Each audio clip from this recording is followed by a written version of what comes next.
Good morning guys, good afternoon, good evening. Dito naman tayo sa ating munting vlog.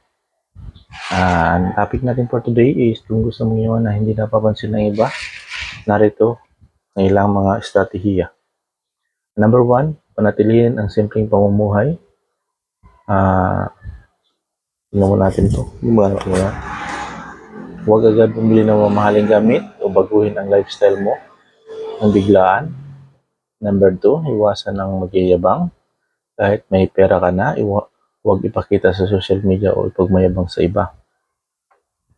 Number 3, matalinong pamumuhunan. Ilagay ang pera mo sa mga negosyo, stock, real estate o iba pang investment na hindi halata pero lumalago. Number 4, huwag baguhin ang ugali. Napanatili mo pa kumbaba, hindi mayabang para hindi pansin ang pagbabago sa financial status mo.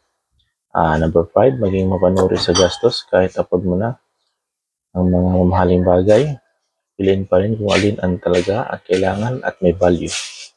Number 6, mag-focus sa passive income. Kapag may pera na, kumikita, hindi mo kailangan magtrabaho ng gusto, hindi mo kailangan ipakita na rich o mayaman ka na.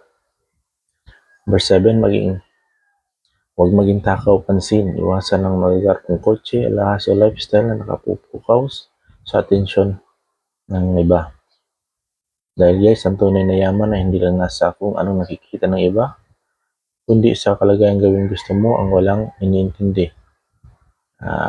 Na wala kang pake sa mga sasabihin ng ibang tao. Yan guys ang ating 7 tips. Thank you guys. Bye-bye. Salamat sa panonood ng aking vlog. Sana may natutunan kayo ngayong araw na ito. And babu!